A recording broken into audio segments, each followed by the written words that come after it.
Hey everyone, my name is WyrmsEye and I welcome you back to another episode of the Battlespot Factory, our VGC Battlespot series. So today is Sunday and we've seen the Latin American International Championship take place. Hopefully whoever you were rooting for has won. I'm recording this on Wednesday unfortunately, so I can't give you any hints as to who has won the title, but if you haven't checked it out, there should be stream archives of the battles that taken place over the 3 days. If you check the description below, there'll be a link to the Twitch channel, so do go check that out. And obviously we'll jump right into the battles here with this Gravity Hypnosis team that we've been using for the past couple of episodes. The Persian, Clefairy, Tapu Bulu, Nihilego, Garchomp and Arcanine. Had a brief mind fart there, if you will pardon the expression. So we haven't been doing too badly. We've taken 2 wins and 2 losses in the games that we played. We haven't brought the gravity aspect of the team to any of the games as a focused aspect. We've been more trying to use the team's more natural synergy to overwhelm opponents with power rather than using the disruptive core, which is okay in some respects because the gravity part of the team is a bit of a niche sort of method to try and disrupt, and it's not always going to be the case that we can get it up every time, as we find a Japanese opponent with a rating of 1676 with a team of Garchomp, Tapu Koko, Arcanine, Tapu Fini, Celesteela and Gigalith. So as I've mentioned before guys, the Celesteela is going to be our biggest problem to deal with. Obviously steel types do give this team a lot of difficulties. Our only real way of dealing with that is going to be the Arcanine, which fortunately does have a decent place in this team, but it will have to be preserved very carefully with some of the threats that my opponent will bring out. The Garchomp could be WyrmsEye, could be scarfed as well with the composition of the team, pairing up well with the Celesteela, and the Gigalith is obviously something we may have to look out for. We don't have a Trick Room mode, but that doesn't necessarily mean that Gigalith can't be useful for our opponent here. With that in mind, who do I want to lead with?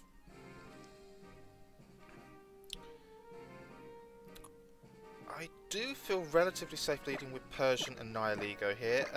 Nihilego does threaten a lot of my opponent's team, save for the Celesteela and the Gigalith to a lesser extent.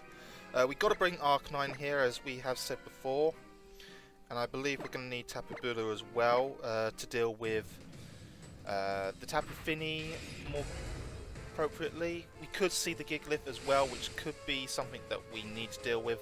The Celesteela is obviously going to be our main focus to remove from play. This gives the rest of our team a bit more free reign to attack with freedom, as we do see that our opponent leads with Koko and Garchomp, as we lead Nihilego and the Alolan Persian.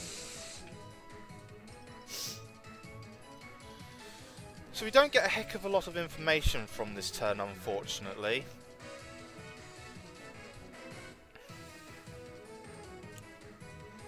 Which is a shame, really. But is there any way that we can sort of get around this?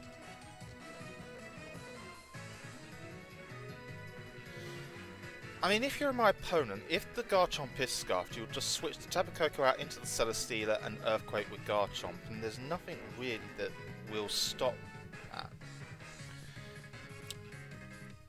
With this in mind, I'm going to fake out the Garchomp, and I'm also going to Hidden Power into that slot. If the Garchomp protects, we then know that the Garchomp isn't scarfed, so it's good information. So we do see the Garchomp switch out, which is an interesting play here, but we do see the Arcanine come in instead. The Intimidate not really being that much of a problem, as we do see the Tapu Koko protect as we expected. So we are going to get some small chip damage onto the Arcanine and from both the Fake Out and the Hidden Power here, but not going to do all that much. But we do reveal that we have the Life Orb on our Nihilego.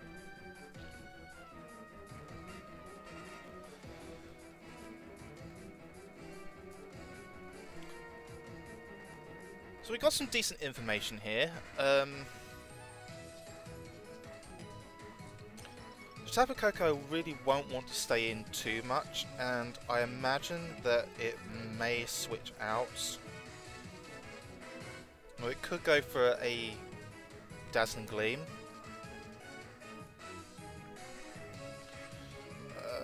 With this in mind, I'm still going to Parting Shot into the Arcanine, and I am going to Sludge Bomb into the Tapu Koko. We may see the Koko go for the Gigavolt Havoc here. It could be targeting down either of our two Pokemon here. I would imagine into the Alolan Persian, given that it's the bulkier of the two and probably the most disruptive.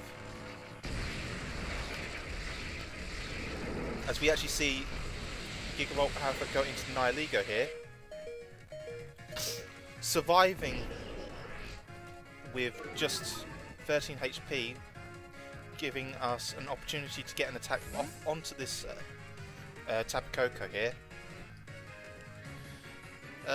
We do get a free switch into the Arcanine. We can lower the physical attack of my opponent's Arcanine here, but I fear we're going to be losing our Nihilego this turn.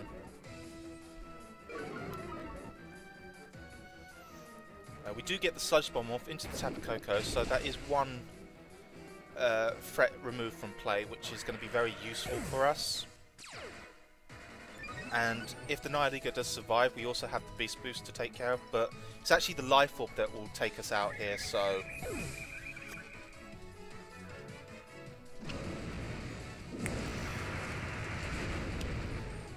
Bit of an unfortunate turn of events there. The Gigavolt Havoc is not something that we often see on Tapu Koko, more commonly going for a Life Orb, but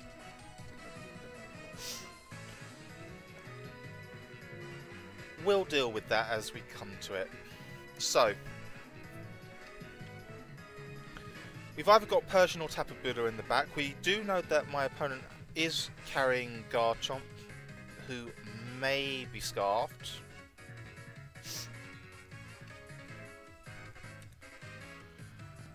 So, with this in mind, I think it's better to go into our Persian here, as we do see that our opponent does bring out that Garchomp once again. So,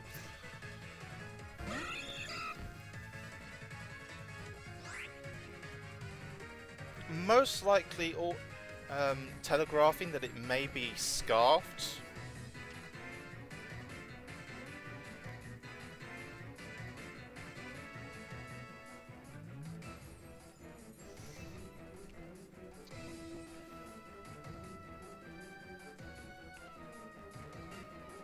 So a play we could actually make here is we could switch Tapu Bulu in on the Arcanine, and rather than fake out the Garchomp, we can fake out the Arcanine here.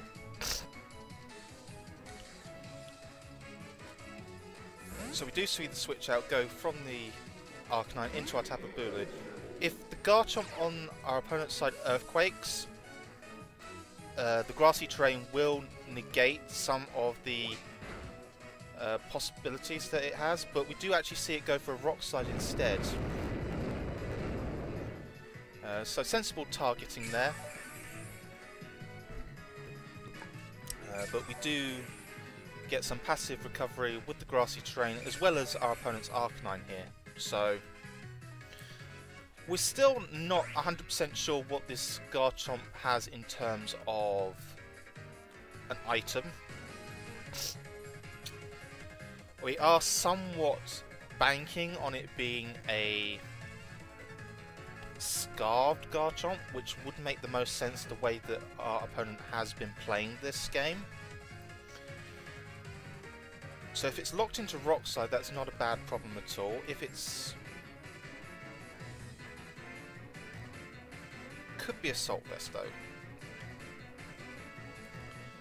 I am just going to Z-move into the Garchomp here, and parting shots into the Arcanine. With this in mind, we'll be able to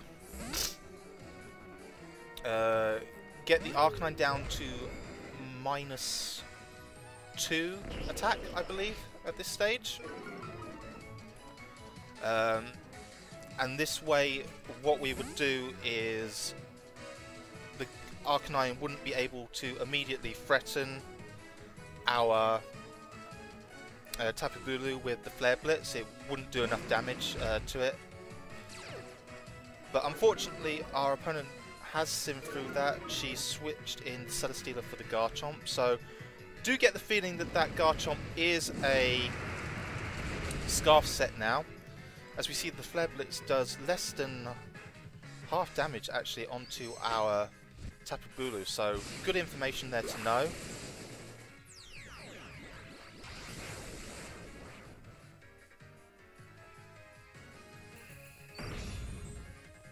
As we do get our Bloom Doom off, but it is going into the Celesteela, which does 4 times resist this move, so won't be doing all that much damage.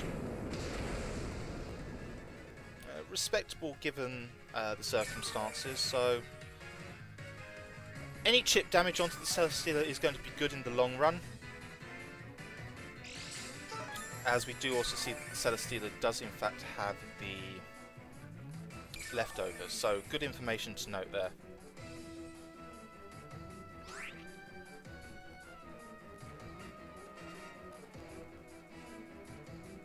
So this next turn, I don't think there's much that my opponent will want to deviate from in terms of...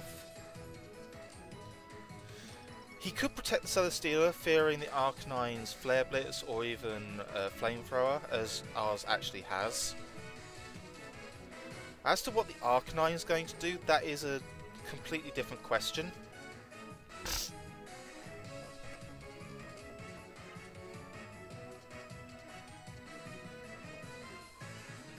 I think with this in mind, I'm going to Superpower into the Celesteela, and I am going to Flamethrower it as well. We've seen that the Arcanine can't take out the Tapu Bulu in one shot, which is something we can use to our advantage, as the Celesteela actually does protect there.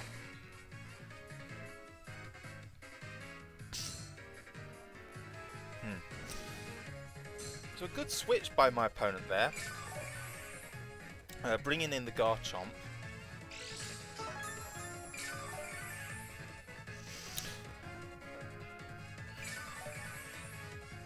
So we do have to be somewhat mindful of this now, going into subsequent turns.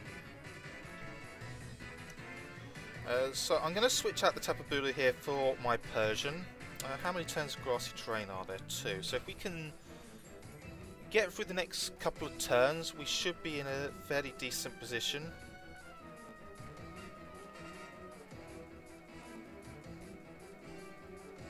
And I am actually just going to Toxic the Garchomp rather than put any sort of damage out onto the Celesteela, as we see the Celesteela actually switch out for my opponent's Arcanine.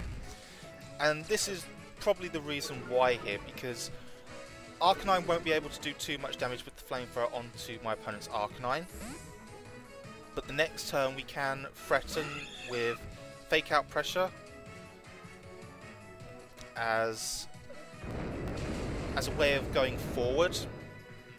We do see the Arcanine take the Rock Slide there relatively well from the Garchomp.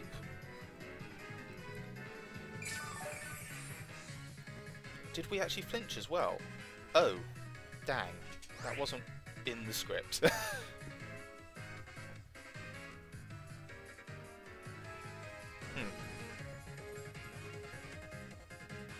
Okay.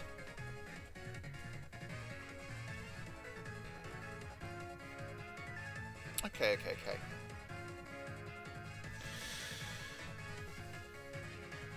So Fake Out into the Garchomp. We'll try and Toxic it again. Any chip damage that we can get onto this.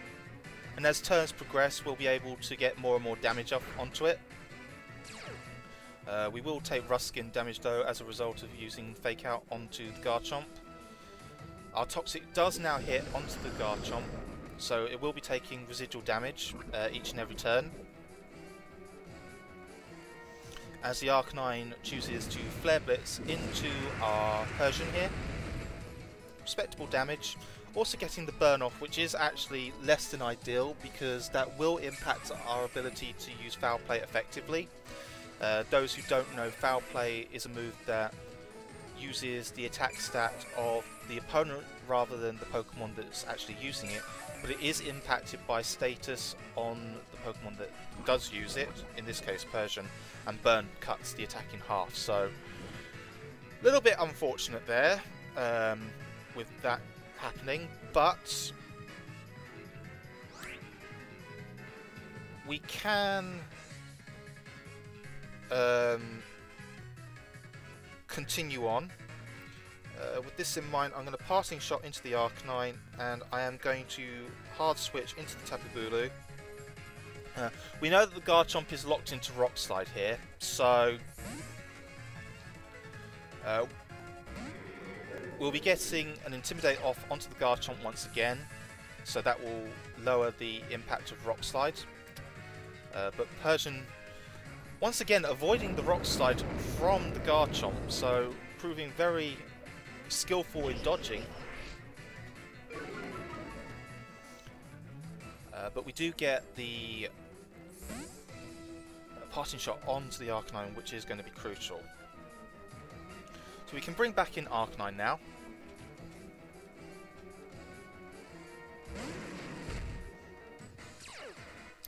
Getting the Intimidate off onto these two physical type attackers. And once again, Arcanine is now at -2 attack, and the Garchomp is at -1, so we know that the Flare Blitz won't be doing too much damage to either of our Pokemon, given how little the Flare Blitz was doing to the Tapu Bulu originally. We're still not in the best of situations. Obviously, we are running quite low on the timer, and the Garchomp does still put on a lot of pressure with the Rock Slides. So I am going to Toxic into the Arcanine, and I'm going to protect this turn with the Tapu Bulu. Some additional recovery will be very useful. I can imagine that our opponent's Garchomp will switch out. So we do see the Celesteela here. So our Tapu Bulu does protect. Our opponent probably banking on the fact that we were going to use Horn Leech into the Celesteela, which is a fair guess to make, as we do see the Arcanine does Flare Blitz into the Tapu Bulu, but hits our Protect.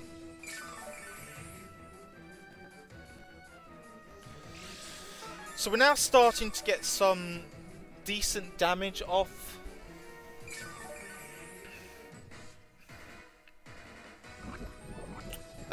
Onto our opponents by slowly whittling away at its at their health. And I am going to just Flamethrower into the Celesteela here.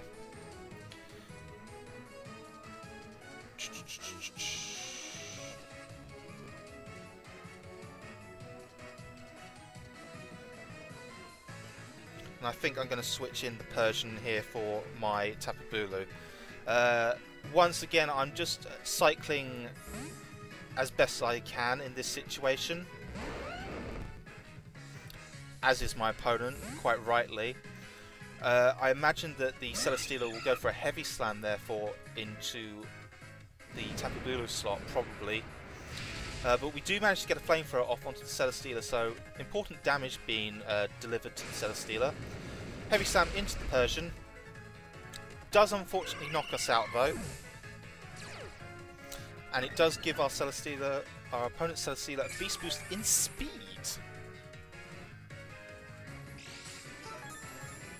Not something you see very often, a Celesteela boosting in speed rather than something like special defense, special attack, or even attack at that point. So a very unusual set of circumstances there.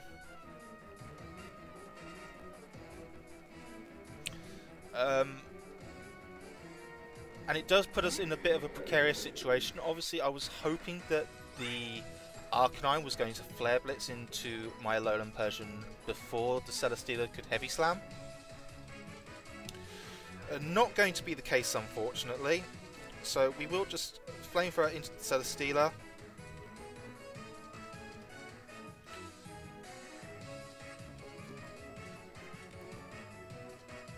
And I am going to just Horn Leech into the Garchomp here. I am kind of predicting the Garchomp to switch out into the Arcanine. So it will obviously depend on how this Celesteela chooses to tackle this turn. We do see that the Arcanine switches in favour of the Celesteela. Does get an Intimidate onto my Tapu Bulu more specifically. Garchomp does continue to go for Rock Slide, as you can see doing quite a fair amount of damage onto our Arcanine here. But no flinches, thankfully, so we will get the Flamethrower off, and our Tapu Bulu is able to Horn Leech into the Garchomp. Obviously it has taken an Intimidate here, so not doing as much damage as would be ideal. But still nonetheless good damage.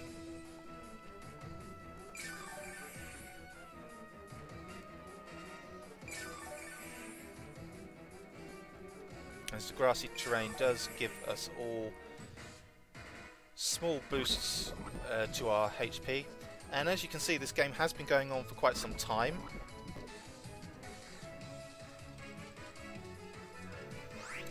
So this turn I am just going to double protect.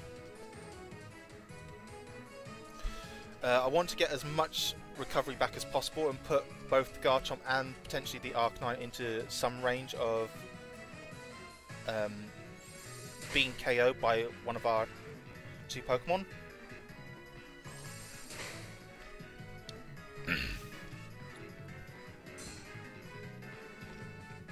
As we see the Rock Slide go out onto both and the Flare Blitz into the Tapu Bulu here.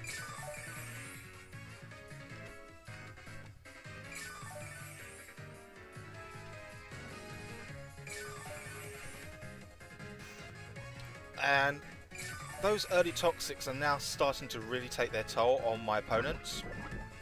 As you can see, Garchomp taking a fair slice of poison damage, and the Arcanine as well.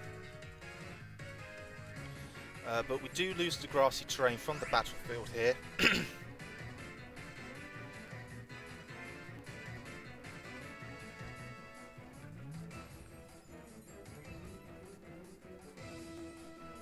And I feel like my best play is to go for the Flamethrower into the Garchomp.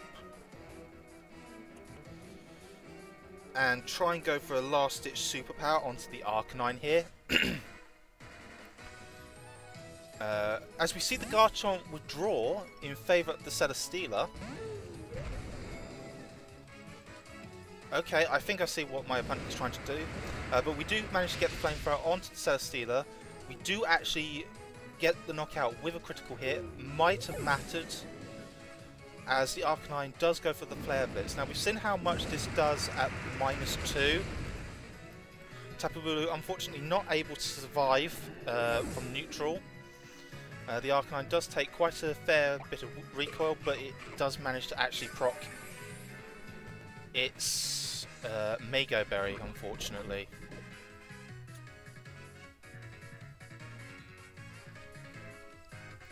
So Garchomp will be coming back in, and this is where it's going to get really interesting, because my opponent may have to lock into... Depending on what my opponent chooses to lock into, whether it be Earthquake or Rock Slide, may decide how this match goes. So I am going to protect this turn, obviously to stall out another tick of poison damage on both of my opponent's Pokemon. As Garchomp actually elects to go for Dragon Claw instead of one of its more favoured options. So we do now know that it's locked into Dragon Claw. The Arcanine does take a lot of recoil damage there with the poison. So, can Arcanine survive a Dragon Claw? Because if it does, we will proc our Berry.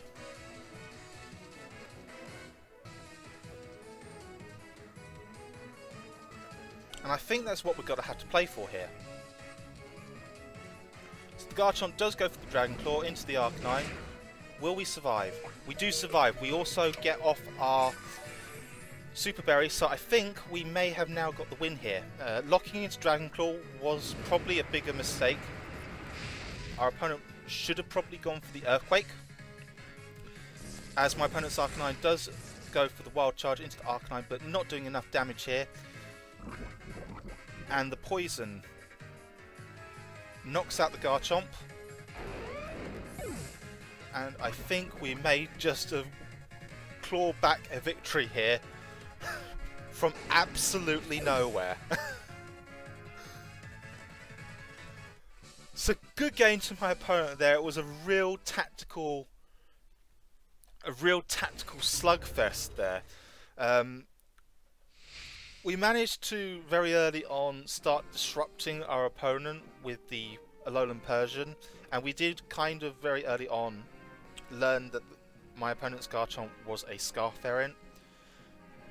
We weren't able to deal with the Garchomp as effectively as we would, but we were able to slowly chip down the Celesteela with repeated attacks like the Flamethrower from Arcanine doing massive amounts of work. And the Toxic that we used on Arcanine and Garchomp from my own Arcanine respectively did a lot of work there. So, very tactically minded battle, something that this team is quite adept at doing, and it's something that it's a good win to have when your back is up against the wall and you're having to play a very defensive game. But they're the sort of games that can be really satisfying to win at the very end of it. So, not going to take anything away from my opponent. She played brilliantly. I can't fault her for that. But, seeing as we are very nearly coming up to 28 minutes, I think this will be a one-game episode here today, guys. So, I do thank you for watching. I hope you've enjoyed this very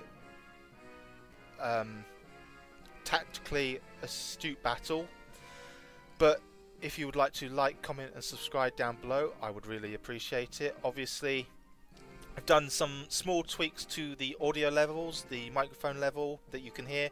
And I've also now chosen to put up animated sprites of the team.